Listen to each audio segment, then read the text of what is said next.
Good morning, everybody. This is Zach at it again. I'm your host, Zach Cooley. And I'm honored to have a person whom I would call a personal hero and certainly a role model in my career, the former Wytheville bureau chief of the Roanoke Times and author of the book with Danny Gordon, Don't Look Up, the real story behind the Virginia UFO sightings, Mr. Paul Dellinger. Thank you, Paul, for being with us. Thank you for allowing me. Well, it's a real honor to have you. As I said, when I guess even before I knew I wanted to be a newspaper writer, I guess it was always in me to want to do that, because to see Wytheville or to see my name or something like that in print was always alluring to me. And I remember this is completely unrelated to what we're going to talk about, but you're familiar with my first book, Hazel's Little Bud. Absolutely. It was written about my great aunt and the story of Austinville.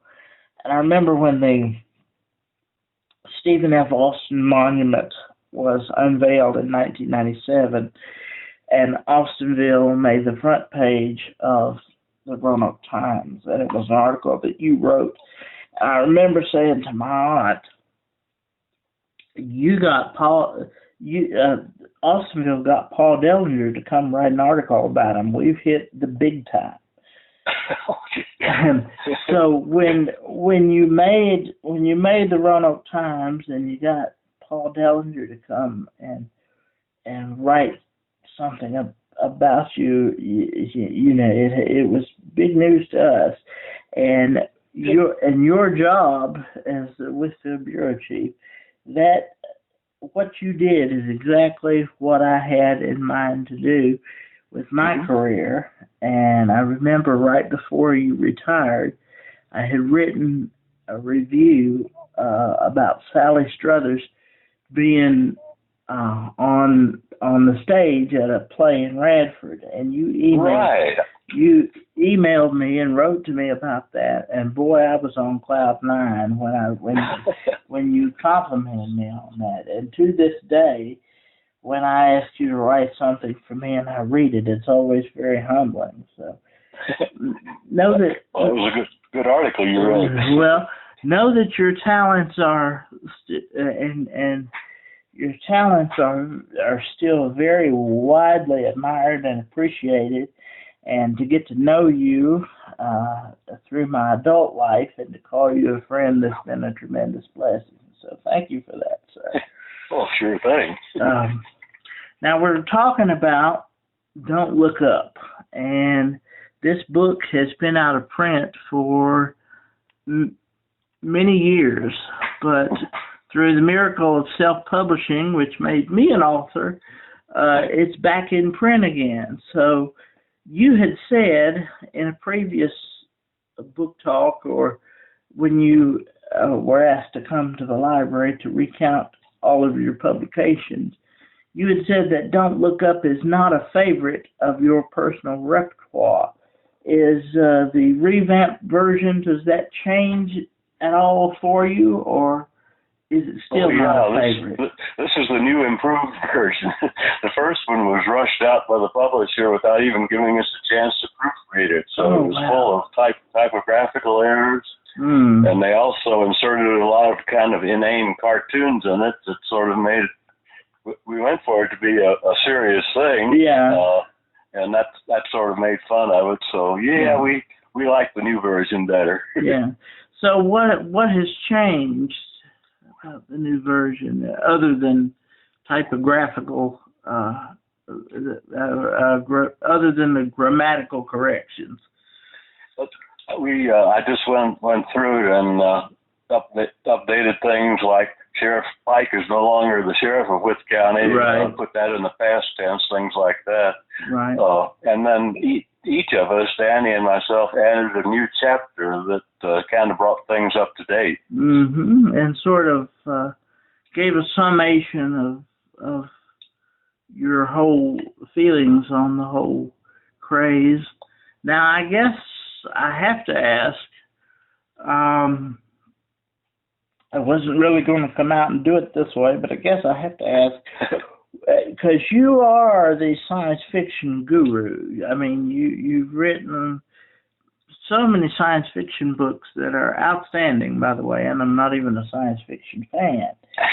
But you have a very Rod Serling way of writing your science fiction stories, which I enjoy very much. Oh, goodness, thanks. But, you know, when it comes to the reality of these things, where do you stand? The reality of UFOs? No, just the reality of any of it. What do you make of this whole UFO flap in general? Yes. Well, the one that happened here? Yes. Well, I know people were seeing something, and since it was unidentified, by definition, an unidentified flying object, and, you know, nobody was making it up. There were strange things flying over Wytheville at that time. And to this day, I have no idea what they were. And you had at least one sighting of these things, correct? I just had one. That's correct. And you don't still continue to see these things? That's the only one I ever saw that you could call an unidentified flying object. Well, it certainly is an unidentified flying object, and I do agree with you that people were seeing something. But I don't know so far as I don't know if I would go so far, not having seen anything myself, as to say it came from a parallel universe. No, I think it was what I saw was a conventional object, but I have no idea what it was. Right. It was at night. It passed over very slowly. I did get a pair of binoculars on it. I could see that it had a very bright light in front. It certainly wasn't trying to hide itself. And the binoculars showed me that it had a couple of blue lights on either side of it. I couldn't really make out the shape. And then as it passed over and went off the road where I could not follow it, I could see that it had a window in the back. I don't, not a spaceship, but I don't know what it was. It was too quiet for a helicopter, and it seemed not to be drifting like a balloon would, so it seemed to be piloted in some way. It was going in a straight line. So I can't tell you any more about it than that. Mm-hmm. As a science fiction lover and an avid science fiction writer, was there something itching within you to hope to see something, or? Oh, yeah, that's been true for years. I would love to see something like is depicted in science fiction stories. Right. Some of the most prominent science fiction writers, like the late Isaac Asimov and Arthur C. Clarke, both when they talk about so-called flying saucers, they would always say, of course, it's ridiculous to think that they come from outer space or they're anything like that. But then both of them used flying saucers in some of their stories from outer space. Yeah. So, and we're dealing with also a time when the story was first given to Danny Gordon by Sheriff Pike. And at that time, my father was Sheriff Pike's right-hand man, was Chief Deputy, yeah. Chief Deputy of the Wythe County Sheriff's Office from 1980 to 1994. So he had to deal with some of this flap that was coming out. He was interviewed by a paper out of Fredericksburg. And he said to the Associated Press, "I'd rather have something else put us on the map. This brings all the weirdos out. Before this is over, somebody's going to have to see some little green men." That is his famous quote that has been put into writing about that. And I don't think anybody in Wythe County saw any little green men, or at least nothing that I... nothing like that really happened. And in fact, the National Enquirer even sent a reporter down here, and he said everybody was too matter-of-fact about it, and didn't make anything up or exaggerate anything. He went back without writing anything. He couldn't get anything sensational enough. No little green men. Yeah. And I love the comic strip, the national comic strip that Danny was featured in, Gasoline Alley. Wasn't that something? And he said that wasn't in the original book. A lot of those pictures weren't. I noticed that, and that was one of the things I was glad that it was included, because it tickled me at the end. He said, "You all can't tell me anything, so I'm going back to the Pentagon. They have all the answers." Yeah. Maybe they do, but they haven't told us what they are. Right. Or they're giving you the runaround one way or the other. So. Yeah. So when you were, how did it come about that you were to write this book with Danny? Well, actually, it was Danny's idea. I had thought, aside from the story of people seeing strange things in the sky, another good story would have been what happened to Danny in the process of all this. He had it on the radio, and then he sort of became UFO Central for the kinds of people your dad talked about, the kooks and the crazies who came to Wytheville. They descended on him and would tie him up for hours at a time. And eventually the strain got to the point where he went to the hospital. He thought he was having a heart attack or something. It turned out not to be. But the strain on him was tremendous, and I thought that maybe was even a better story. And I did an article about that in the paper. And then he came up with the idea, why didn't we collaborate on what was going on and just do a book? And that actually was the first book that I was ever involved with. Yes, that's what you said during the book talk. So, as you said, you were not pleased with it. It didn't turn out as you would like it to. Its presentation wasn't what we hoped it would be. I guess what was in there was pretty much what we wanted in there, but just was kind of messy in its presentation. Yeah, and as you mentioned earlier, I was glad that those, you described it perfectly, the inane cartoons. I'm glad they were removed from the book and replaced with an actual letter from Betty Hill. Betty Hill and her husband Barney were one of the first documented people to go public about alleged alien abduction. And yes, that's right. I actually saw because I went and researched this because I wanted to find out what happened to them. And he actually died in 1969 of a cerebral hemorrhage. And a little before that, he was on an episode of To Tell the Truth, the old black and white game show that was on YouTube. Oh, I didn't know that. So I went and looked that up, and that was pretty neat.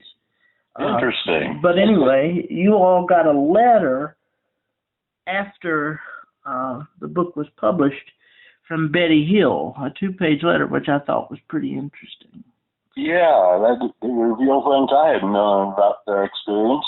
And I'm glad that that was included in the book. And, yeah, that's another of the new things.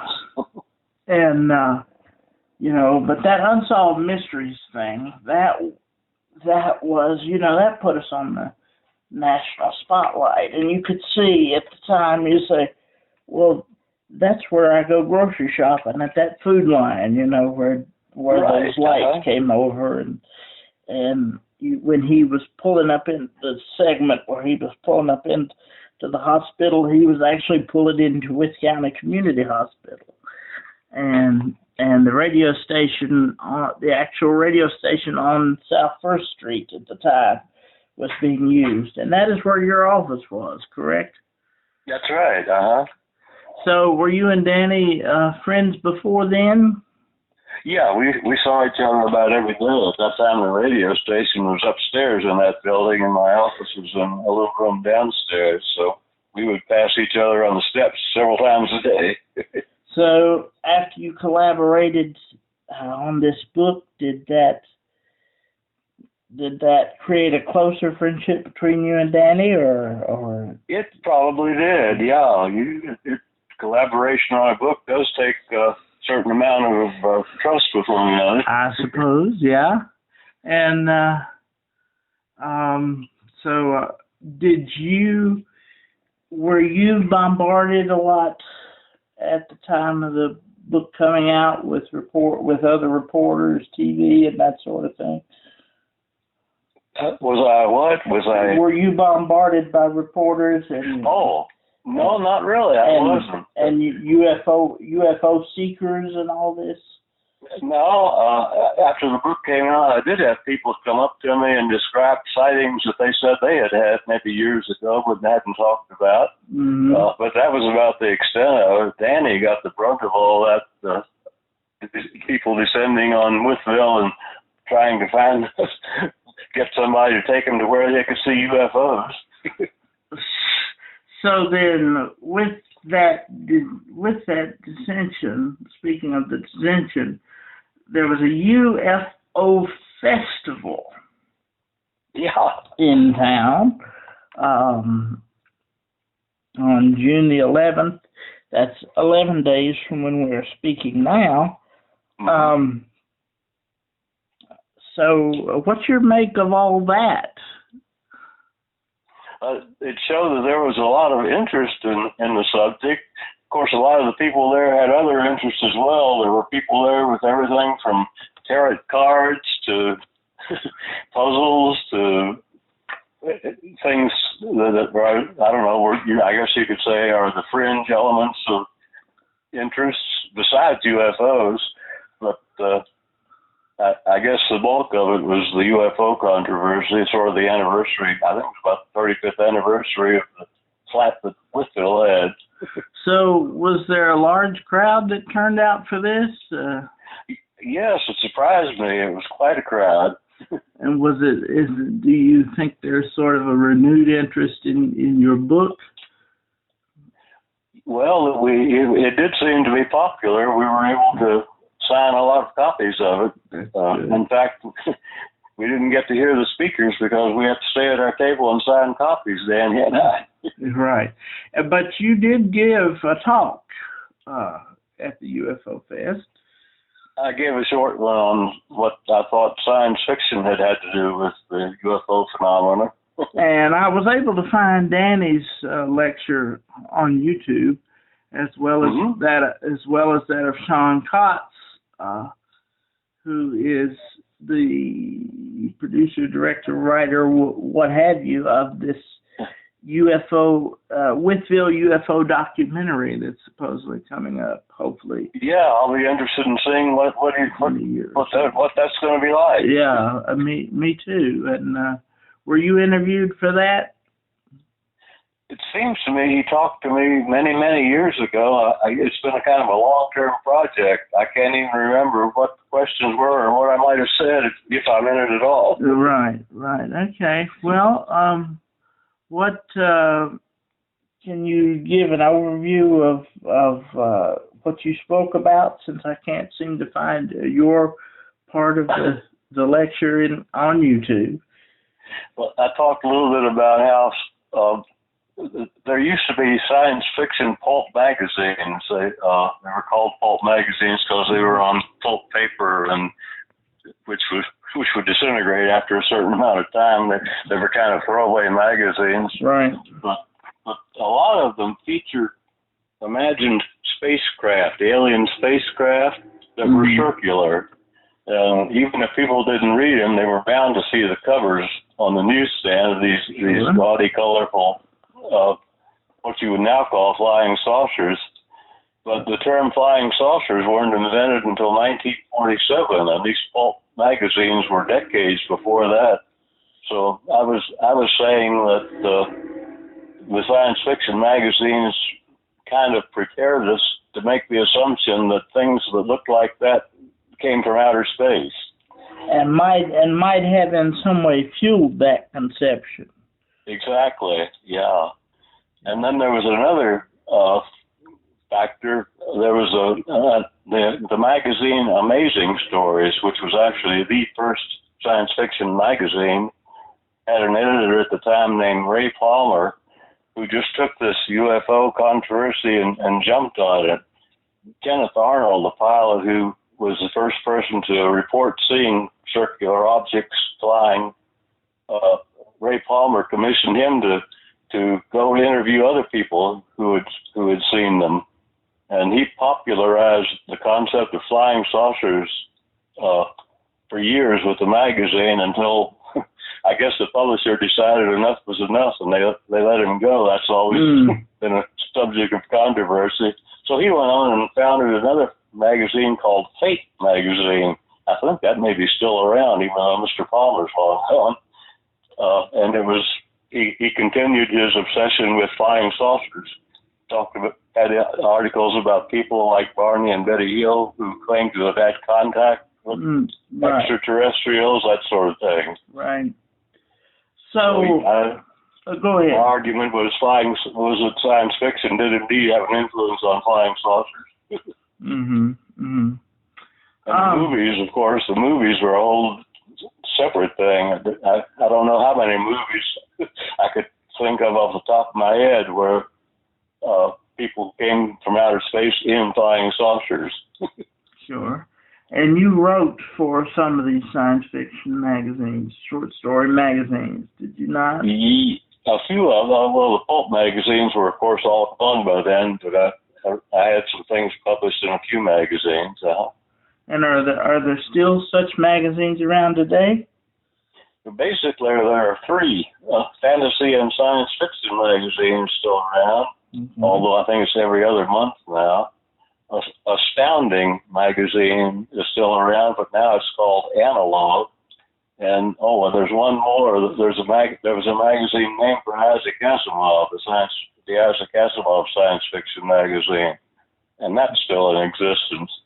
But at one time, I think there were like 50 science fiction magazines on the newsstands, and now there are basically 3.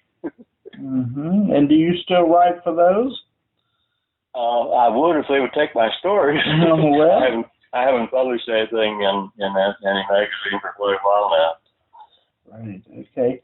Do you have any plans of publishing another anthology of your short stories, or?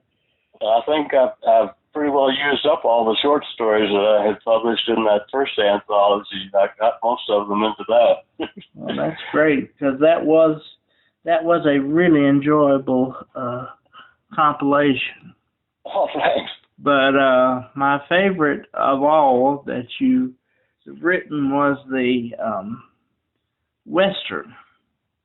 Oh, you like that? Yes. I enjoyed that too. Yes. The Western with you facing off against yourself on the cover. Yeah.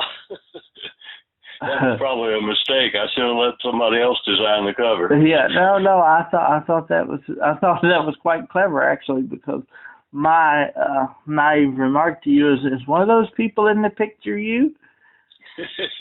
So, yeah. Yeah, I had 2 lookalikes on the cover because in the story there are 2 characters who look alike. Right. And that was my favorite of all that you had written. So I really, Emily and I both really enjoyed that story particularly. But your science fiction anthologies, they come off like episodes of Twilight Zone, and there's a very Rod Serling feel to it. You know, I can picture you sitting in a overstuffed chair in a tuxedo and smoking a cigarette as you're narrating all these stories. You know. So, but they're all very, very good. And the Western novel kind of came out of the fact that my misspent childhood, every weekend I would go to see a Western, the Western at our local theater where I grew up. Right. And was that at the Millwall that's opening back up, or was that another one? No, I didn't grow up in Wytheville. Oh, that's right. It was a theater very much like the Millwall. Right. So, before the pandemic, you and our great mutual friend, the late legendary Mr. Craig Allison, were doing Saturday matinee heroes. Yeah, it was Craig's idea to do that at the college once a month, and I think I saw more of the B-Westerns then than I saw growing up, because we'd show 3 a day for I don't know how many years, once a month. Yeah, at least 10 years. Do you think that'll ever get back up and going? I think it'd be hard to do it without Craig. But It would, and I'm not sure that there are enough people who are still interested in old Western movies to make it worthwhile. To do it again, yeah. Well, Emily and I only made it to one, but we really enjoyed that afternoon. Oh, good. And I'm glad I was able to come long enough and do that story and get that photo with you and Craig, because that's the only photo I have of Craig and I together. So. Yeah, I think that's the last time I ever had a picture taken with Craig too. So I was really glad you did that. Yeah, that was very important to me, because as were you, Craig. As are you, Craig. Was a great hero of mine. I think he was to everybody. But I think so too. Yeah. But when we first met each other, when I first came to Wytheville, we found that we had identical boyhoods. We read the same comic books. We'd seen the same movies. We listened to the same radio shows.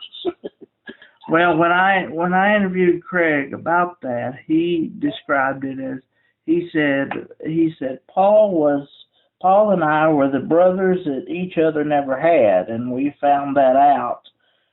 Good description. Getting to know each other, we found that out. Mm-hmm. And he was truly the voice of Wythe County. You heard his voice on the radio, and you knew you were in Wytheville. Yeah, in fact, he could do multiple voices. He did his own voice, and he did Granny Fry, and I don't know how many others. Yeah, I'll never forget Granny Fry.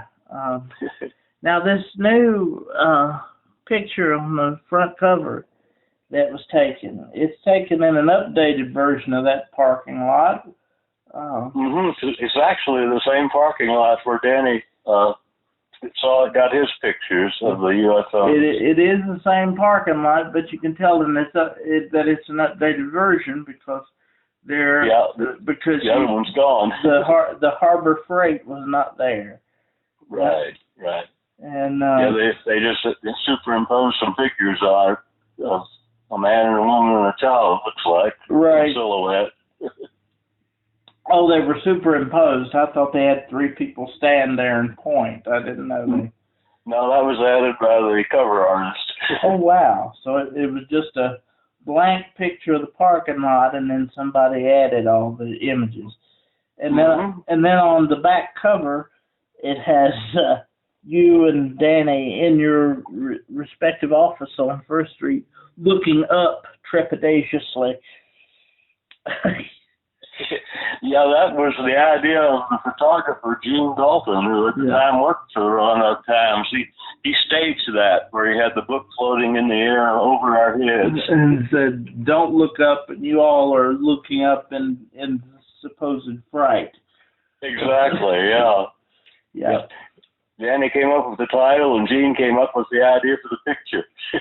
Well, it obviously worked, and I mean, it obviously sold reasonably well enough to get some notoriety from some national places, but it did sell out. It's printing on. It's now out of print, that version. Yeah, and now it's back in print for anybody that hasn't read it, that wants to read it. It's back in print and available on Amazon. And right. You expanded and updated. Yep. And Paul, thank you very much for joining me with this. Oh, thanks for having me. It's always an honor, and we'll talk again. Good, sounds good.